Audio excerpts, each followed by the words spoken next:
Au Niger, en 2005, une famine survient et elle est attribuée à la sécheresse et au criquet pèlerin. Or, ce diagnostic des gouvernements, des bailleurs de fonds et des médias n'était pas le bon. Alors nous allons tenter aujourd'hui de démonter le mécanisme. Qu'est-ce qui entraîne une famine? Comment ne pas confondre cause et conséquences? Et y a-t-il des leçons à tirer de ces erreurs? La zone du Sahel s'étend de l'Atlantique à la mer Rouge sur 5500 km et sur 400 à 600 km du nord au sud. Sahel en arabe, cela veut dire rivage, car le Sahel est une zone de transition entre le désert du Sahara et l'Afrique tropicale humide, entre les modes de vie nomades et les modes de vie sédentaires. Cette région a toujours connu des cycles de sécheresse, un phénomène complexe lié aux interactions entre l'océan Atlantique et la masse désertique du Sahara. Et c'est au cours de l'un de ces cycles que le Sahel a connu deux grandes famines, en 1973, puis de nouveau en 1984. On se souvient peut-être de ces images d'enfants affamés pour lesquels de grands concerts de solidarité avaient été organisés en Europe et aux États-Unis.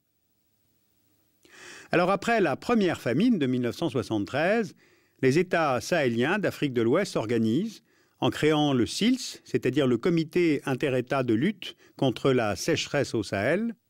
Et puis après la seconde famine de 1984, ce comité reçoit alors l'aide des Nations Unies, c'est-à-dire la FAO, le Programme alimentaire mondial, l'aide de l'Union européenne et l'aide des États-Unis qui vont mettre en place des systèmes d'alerte précoce afin d'anticiper les déficits agricoles.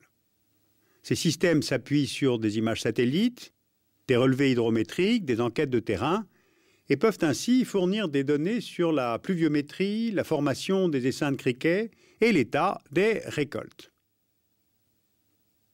Et justement, en 2003-2004, ces systèmes d'alerte enregistrent une insuffisance des pluies et repèrent la formation d'essaims de criquets pèlerins. Au Niger, on prévoit un déficit de production céréalière équivalent à 8% des besoins de consommation du pays. Ce sera donc une mauvaise année, mais on est loin des chutes de production de 73 ou 84.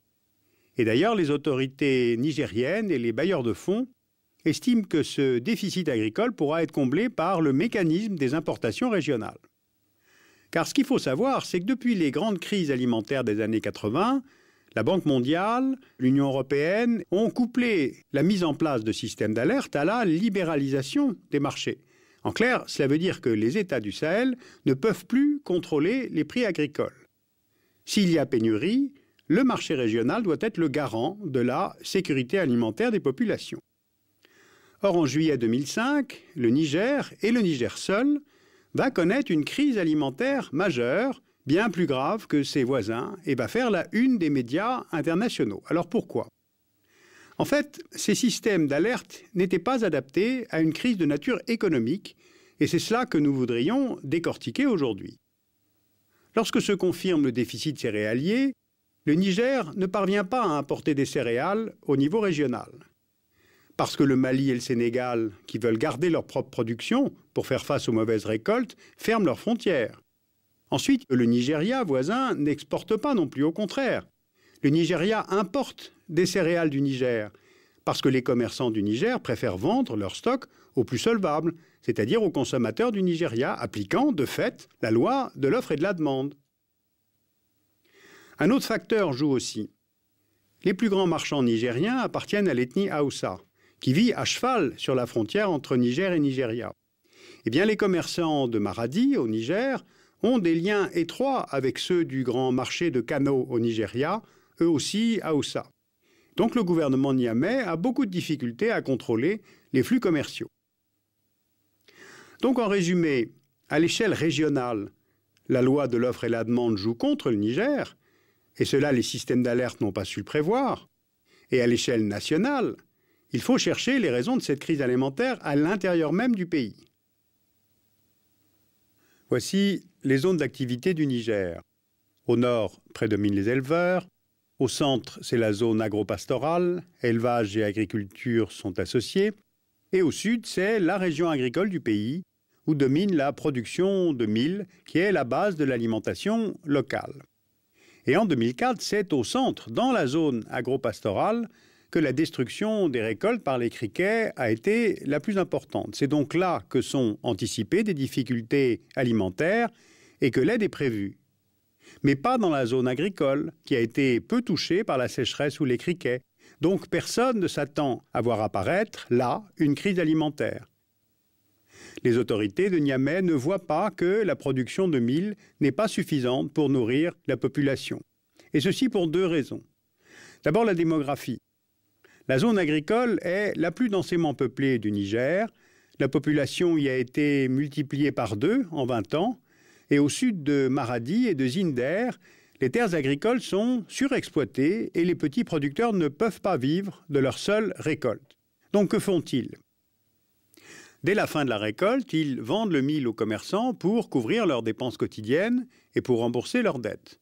Mais ils doivent ensuite racheter le mil quand leurs greniers sont vides au moment des semences. Sauf qu'entre-temps, les marchands ont fait monter les prix.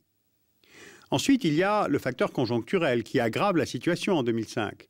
C'est que le déficit agricole touche l'Afrique de l'Ouest. Et la demande du Nigeria encourage la spéculation des commerçants. Du coup, le prix des céréales explose et c'est cela qui provoque la crise. Alors ce n'est pas une crise pour tout le monde.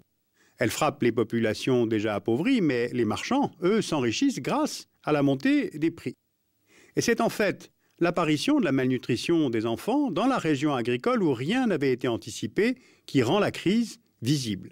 C'est dans les régions de Maradi et de Zinder, qu'on appelle pourtant le grenier à mil du Niger, que les ONG vont enregistrer le plus grand nombre d'enfants atteints de malnutrition sévère.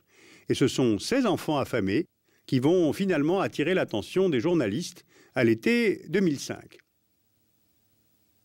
Et là, évidemment, la cause est entendue. La sécheresse et les criquets sont naturellement responsables. Eh bien non, les causes de cette famine ne sont pas naturelles, elles ont été économiques, sociales, politiques, et c'est bien pour cela que les systèmes d'alerte ne les ont pas vus venir. C'est pour cela aussi que le gouvernement nigérien et les bailleurs de fonds occidentaux ont refusé pendant plusieurs mois de distribuer une aide alimentaire gratuite. Car de fait, distribuer des céréales gratuitement peut déstabiliser le marché qui est considéré comme la solution au déficit agricole. Voilà, cette crise de 2005 nous a semblé être un révélateur.